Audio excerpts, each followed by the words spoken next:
Bonjour à tous. Je souhaitais simplement vous dire quelques mots à la veille de ces fêtes et vous faire un petit point sur l'ensemble des activités que nous avons eues à la mairie et l'ensemble de nos actions. Ça paraît important que vous soyez bien informés de l'ensemble de ces éléments. J'aimerais en premier remercier l'ensemble des élus et aussi nos services, car l'action est quand même assez soutenue et j'aimerais vraiment les remercier de tout cœur. Et j'aimerais aussi remercier le travail des commissions extracommunales. Comme vous le savez, on a 9 commissions qui ont été mises en place. On en a une nouvelle qui a été créée il y a très peu de temps sur le verre dans la ville. Et vraiment, c'est une action importante de plus de 200 miximières qui viennent en complément du conseil municipal. Et pour nous, c'est un atout majeur pour nous dire tout simplement ce qui va pas et comment on peut co-construire ensemble des décisions. On a eu un travail assez fort sur la partie de la sécurité, vous le savez. Maintenant, c'est terminé. Nous avons mis en place tout notre plan caméra, qui nous a coûté quand même 600 000 €. On a mis en place 4 policiers municipaux. Nous avons l'ensemble du CLSPD, donc la commission locale de sécurité et de délinquance, qui nous permet d'avoir un suivi trimestriel de toutes les actions. Et nous avons mis en place aussi le stop invalidité et ainsi que l'alerte mixile. Ceci, en fait, tous ces volets nous ont permis de suivre, d'accompagner et surtout de faire un travail de fond pour nous permettre d'être tranquilles. Comme je le dis très souvent, le soir quand on arrive, la vie est bien assez compliquée. Soyons tranquilles chez soi. Tout ça nous a permis d'avoir un suivi. J'en profite pour remercier l'ensemble de nos polices municipales qui au quotidien veillent sur Miximieux et veillent sur vous et sur nous. Et je crois que c'est majeur en ces temps où on peut avoir quand même quelques petites complexités en la matière dans la vie de tous les jours. Merci à eux. En termes de sport, nous avons un travail de fond qui a été fait par l'ensemble des services, et particulièrement le service sport, sur le suivi de tous nos équipements. Comme vous le savez, nous sommes très bien dotés en termes d'activités associatives, avec plus de 5500 personnes sur l'ensemble de la commune qui bénéficient de nos infrastructures, à la fois sportives et culturelles, et c'est vraiment un atout qui est majeur. Nous avons à peu près sur ces 5500, 1200 personnes qui sont sur la partie culturelle, où là nous avons une activité très forte avec l'ensemble de nos 10 spectacles qui sont montés par notre adjoint, et ça nous donne une vraie qualité puisque nous sommes ville résidente d'Avignon, et ça nous permet d'avoir des spectacles de très belle qualité au quotidien et qui sont donnés sur l'année complète. Dans les actions au quotidien et la continuité de nos services, nous avons aussi la mise en place dans la mairie de France Service, qui est un élément important pour renseigner au quotidien l'ensemble des miximières, avec une partie aussi impôt, et qui nous permet de donner des réponses à la vie de tous les jours. Et ça, nous y tenions particulièrement, de façon à avoir une vraie qualité au quotidien. Cette année, nous avons eu de nombreux projets sur la ville de Miximieux. En tout premier, nous avons travaillé, comme vous le savez, il y a maintenant 2 ans, sur les problématiques énergétiques qui sont des points majeurs pour tout le monde, aussi bien vous que nous, mais avec des coûts qui sont très importants. Et nous avons donc eu une première action qui portait sur l'extinction des feux la nuit. Donc à partir de 23h30 jusqu'à 5h30 du matin, nous éteignons les points de la ville. Nous gardons simplement les axes majeurs avec une baisse d'intensité, de façon à essayer de rentrer non seulement dans une économie, mais aussi pour le respect avec la faune et la flore, puisqu'il y a surtout pour la faune, au niveau oiseaux, un point majeur sur cette partie-là. De façon à ce que, dans notre jargon technique, on appelle ça la trame noire, de façon à laisser déambuler tranquillement toute la partie faune sur la partie nuit. Et nous avons aussi, bien évidemment, la partie énergétique. Ça, c'était un axe qui était important, et nous travaillons en parallèle sur les économies d'énergie au niveau de nos bâtiments, avec une réflexion globale et un plan qu'on va lancer pour l'année prochaine sur comment chauffer nos bâtiments dans la ville en faisant des économies, tout simplement. Et je crois que ça, c'est un élément qui nous tient plus que tous à cœur, parce que derrière, le porte-monnaie de la collectivité en subit les actions si nous ne faisons pas quelque chose. Nous avons inauguré l'ensemble du centre de loisirs, donc il y a à peu près un petit mois. Nous avons une extension d'environ 420 m², ce qui porte notre centre de loisirs à 910 m². Et c'était un travail, un axe que nous avions voulu faire qui nous paraissait important. Il répondait vraiment à la démarche sociétale, c'est-à-dire à ce jour, nous le savons, les couples tous les deux doivent travailler et il faut qu'on puisse apporter notre aide à côté des couples pour leur permettre de pouvoir faire leurs activités professionnelles et à côté, nous occuper des enfants pendant les périodes où ils sont au travail. Donc, chose est faite. Ça a été un très gros investissement, un peu plus d'1,8 million, mais nous le souhaitions de façon à ce que nous puissions rendre service aux familles de Mixime. Toujours dans le même point, mais là, d'un côté plutôt aide à la personne, nous avons mis en place par la commission extracommunale et par le biais du CCRS en lien le Salon des aidants. Le Salon des aidants a été un point majeur au mois d'octobre, où nous avons énormément de visites avec 45 exposants, pour se dire à un moment donné comment on peut aider les familles qui sont support d'aidants. C'est-à-dire quand vous avez à un moment donné soit des parents vieillissants, soit de l'handicap, comment on peut trouver des solutions pour soulager les aidants. Et ça nous paraissait un acte important au quotidien, parce que beaucoup de familles sont touchées par ce phénomène. Et ce qui nous a conduit à avoir en parallèle cette année le lancement, vous allez le recevoir dans vos boîtes, d'un questionnaire sur le handicap. Alors le handicap au quotidien. Qu'est-ce qui se passe quand on va dans un bâtiment public, quand on déambule dans la ville, regarder l'ensemble des points, des aménagements qui nous permettent à un moment donné d'apporter, mais réellement des vraies solutions, c'est ce que j'appelle moi en parallèle l'urbanisme au quotidien, de façon à ne pas gêner les gens. Alors ça peut être un handicap permanent, ça peut être un handicap passager, on se casse une patte ou une cheville et on a des béquilles. Donc essayer de trouver des éléments dans la vie pour qu'on puisse déambuler sans être gêné par son handicap. Et en parallèle de ça, la commission extracommunale et la commission communale a lancé une étude mobilité avec plusieurs constats. Le premier constat, c'était de se dire comment on se move dans l'ensemble de la ville. Il y a le piéton, le vélo et la partie voirie. Il y a eu un questionnaire en début d'année qui a été fait et donc qui a porté ses fruits, puisqu'il y a presque 700 personnes qui ont répondu. Et on a pu voir que les premiers éléments majeurs qui venaient, c'était comment relier les quartiers entre eux sur un plan pétonnier. Le deuxième, c'est comment on peut appréhender la ville en vélo.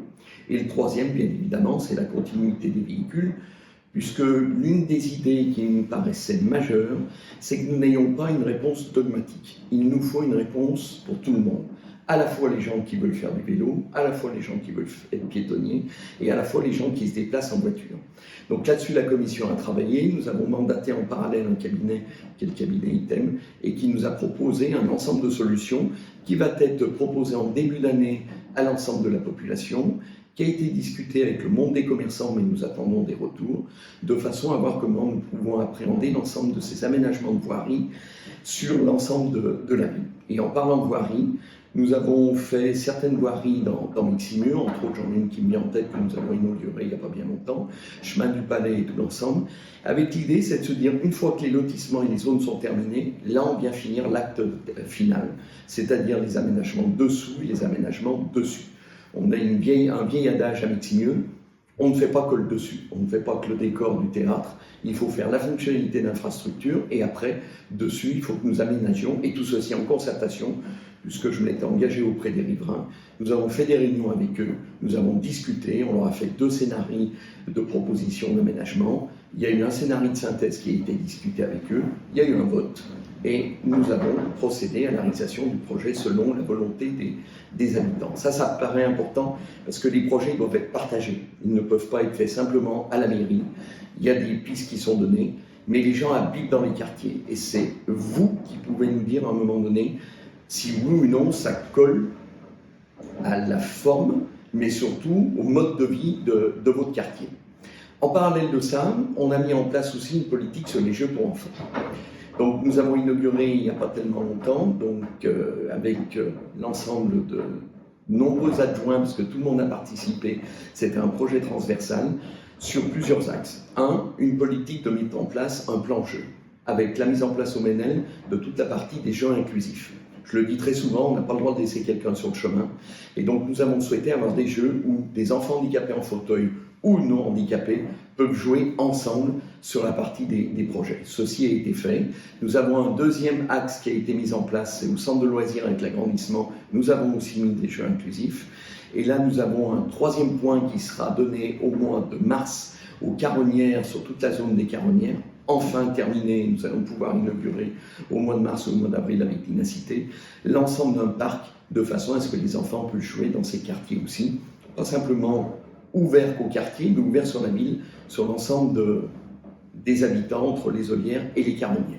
Et en complément de l'ensemble de ces 3 sites, nous allons, mais j'en parlerai un petit peu plus tard, avec la partie du gymnase et du lycée, mettre en place aussi une réflexion pour structurer et mettre une grande aire de jeu en pomme track ou similaire, avec du 6 ans, 12 ans et du 12 ans, 18 ans. C'est important que nous ayons 2 points de plateforme à proximité du futur gymnase pour les différents âges, parce qu'on n'a pas la même force et les mêmes actions sur l'ensemble des points. Et l'autre élément qui me paraissait majeur pour la ville de Meximieux, vous savez que nous sommes une ville qui n'est pas d'aujourd'hui, moins 7000 avant Jésus-Christ, les Romains étaient là, ont construit la ville, et nous souhaitions travailler sur le patrimoine. Grâce aux commissions extracommunales, nous avons une commission qui porte sur le patrimoine, nous avons travaillé avec eux sur la rénovation, surtout le confortement du château de Meximieux. Et ça paraissait important dans l'imagerie générale et collective de notre ville. Donc cette année, nous avons investi sur cette partie-là. On a refait l'ensemble de la tour, les toitures, une partie des toitures, la sécurisation. Et l'année prochaine, nous aurons encore un petit peu de travail dessus. Mais ce qui nous permet enfin de pouvoir rouvrir la salle du château, qui est en partie inférieure, de façon aussi à donner du qualitatif sur l'imagerie générale de Meximieux. Et pour cette année 25, il y a plusieurs pistes qui se mettent en place. Le premier, c'est continuer de travailler sur la jeunesse de Meximieux. Ça, on est et on souhaite travailler avec les jeunes et pour les jeunes. Donc il y a un premier projet qui porte sur les écoles, qui est toute la partie de créer un nouveau périsco avec une extension de Kergomar d'environ 153 mètres carrés. Il y a des présentations qui ont été faites aux enseignants. Nous avons travaillé avec eux pour élaborer le programme, ainsi que l'inspection d'académie. Et donc c'est en concertation avec eux. On leur a donné jusqu'au 15 janvier pour nous remettre leur réaction par rapport au projet architectural qui a été présenté. En lien avec ça, nous avons bien évidemment le fameux projet du lycée et gymnase. Je sais que tout le monde l'attend, je comprends tout le monde et croyez-moi, je dois être celui qui l'attend encore plus que vous.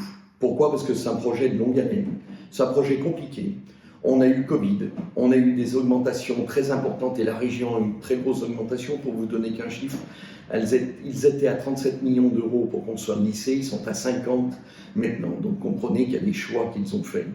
Les choses se sont faites. En mars, nous avons eu le jury final qui a été validé. Un cabinet avec une entreprise a été retenu. Et donc là, le permis de construire est en cours de dépôt, ainsi pour le gymnase aussi.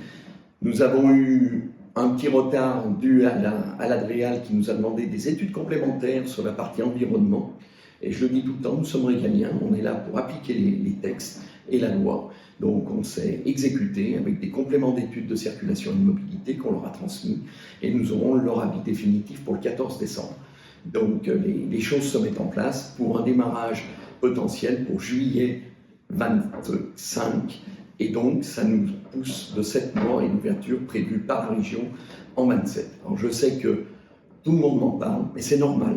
C'est un projet structurant pour nous, avec le gymnase à côté, avec la partie du plateau sportif, sur tout l'ensemble de ces éléments, et le pump track.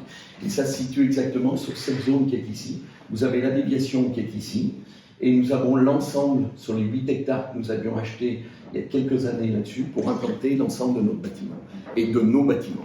C'est un projet phare pour la ville de Meximieux qui sera accompagné avec notre plan, ce que j'appelle le plan paysage, puisque nous avons fait travailler un paysagiste sur cette partie-là, avec plus de 350 arbres qui vont être plantés, plus d'autres sujets qui vont être mis en place. C'est vraiment une action forte pour nous et qui va s'accompagner dans la démarche de cette fameuse commission que je vous évoquais tout à l'heure sur le vert dans la ville.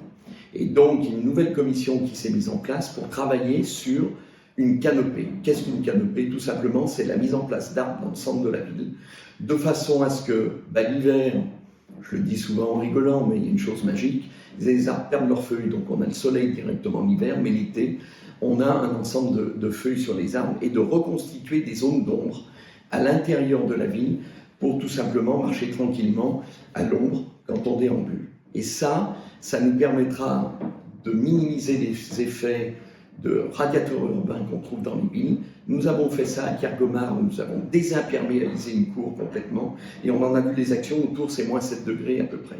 Donc on va continuer à la fois dans le centre, dans cette partie-là, mais aussi les autres écoles, pour accompagner ce réchauffement climatique qui est très important et dont tout le monde souffre, et il faut qu'on trouve des solutions. Il y a des solutions simples, pragmatiques, et c'est par le verre qu'on pourra trouver cette solution. Du verre dans la ville, ça va nous simplifier beaucoup de choses. Alors, en complément, on a souhaité, il y a quelques années, pouvoir acquérir et agrandir l'ensemble du parc de l'Aubépin. Alors, le parc de l'Aubépin, on est rentré en discussion avec une personne qui est le propriétaire sur toute la zone, où vous avez l'étang de l'Aubépin qui est ici, et l'idée c'est d'acheter environ 10 hectares sur cette partie-là. Nous nous sommes mis d'accord, l'année prochaine nous allons faire l'acquisition de l'ensemble de ce parc, de façon à redonner du parc public pour les Meximiens, et ça nous permettra, en complémentarité, on en a déjà parlé plusieurs fois, d'avoir notre fameux anneau vert. Et l'anneau vert, vous avez le château qui est ici, le parc de la Bonaine qui est situé là, et l'idée c'est de pouvoir déambuler jusqu'à la gendarmerie, repasser par le haut de Meximieux, revenir sur l'étang de l'Aubépin, repénétrer dans Meximieux et se promener. Ce qui nous permettra d'avoir une balade de 4,6 hectares à peu près, plus 2,5 hectares si on coupe par le château. Ça, c'était aussi une vraie volonté, de façon à ce qu'on puisse accompagner. Alors, les discussions sont longues. Quand on parle d'argent, c'est tout le temps très long avec les gens.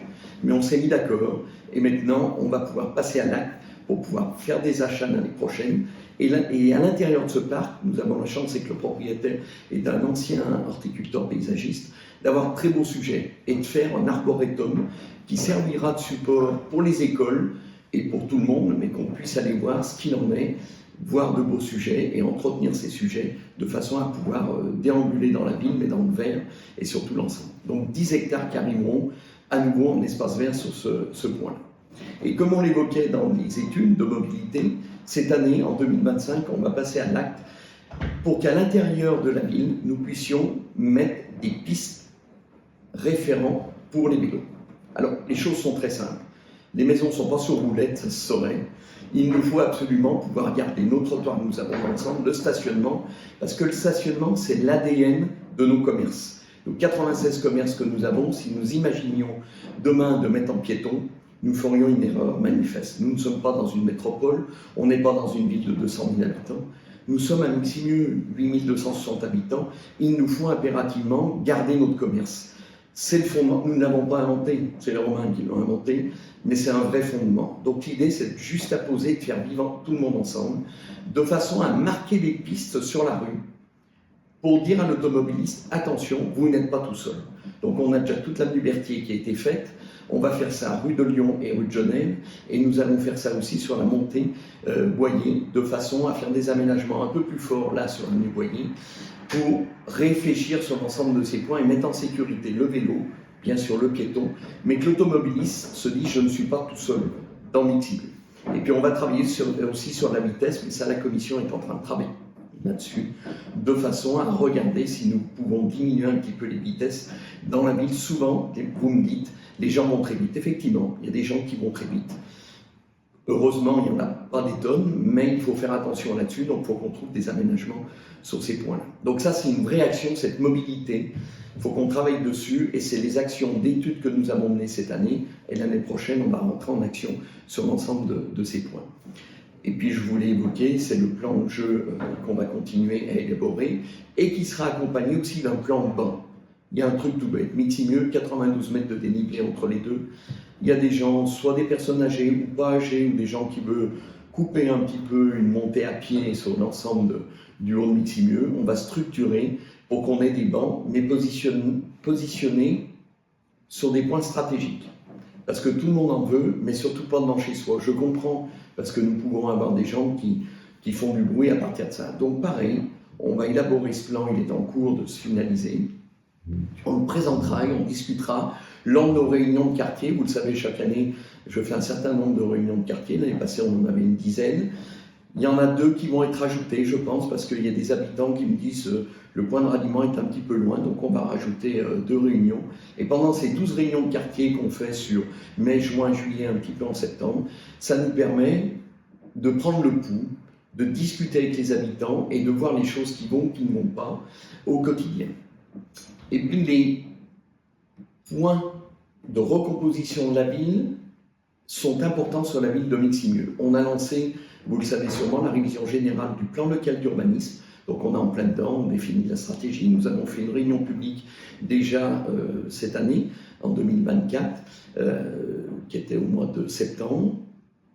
On n'a pas eu beaucoup de monde. Vraiment, je vous invite à ces réunions, à venir, à débattre, c'est important. C'est Meximieux dans 15 ou 20 ans. C'est important qu'ensemble nous débattions de ces points. On a présenté le diagnostic, vous trouverez tout ça sur le site de la ville, il n'y a aucun problème, ainsi que les comptes rendus.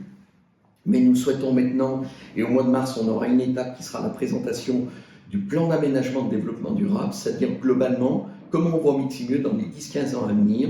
Très simplement, ce n'est pas de la technique, c'est la volonté qu'on vous propose les élus avec les habitants pour en débattre sur ce point. C'est un document qui est majeur et on voit très clairement qu'il y a des choses qui se dégagent. La recomposition amenée de Verdun, parce que là il y a des vides, il y a des vieux bâtiments. Là on pourra avoir de la recomposition sur ces parties-là et c'est important parce qu'il faut que nous ayons de la jeunesse au centre.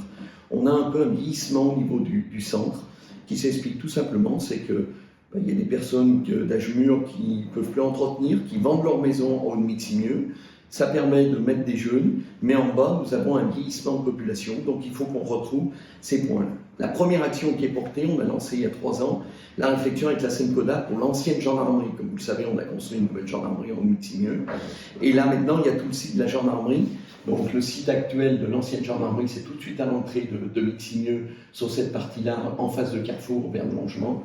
Et nous avons souhaité, en fait, avoir un projet de logement avec de la mixité, du logement aidé et de l'accession à la propriété de qualité, et de recomposer tout ça avec des cheminements piétons. Donc la Sencoda, qui est propriétaire des murs, donc travaille là-dessus, a lancé un concours d'architecture, et donc a retenu une équipe d'architectes sur des bases d'une faisabilité qui avait été faite. Et là-dessus, on va avoir des présentations, et avec l'idée, c'est que en juillet de l'année prochaine, donc en 2025, nous aurons la présentation du permis de construire avec beaucoup d'éléments, un point de parc, une balade qui va longer l'ensemble du logement, actuellement la gendarmerie colle le logement pour ne pas reprendre la rue qui monte à Pied-Rouge, qui est très dangereuse, de façon à ce qu'on puisse structurer l'ensemble, arriver sur un point de parc, aller vers les jardins ouvriers et familiaux, et toute la partie qui va porter sur l'extension du parc de l'Aubépin.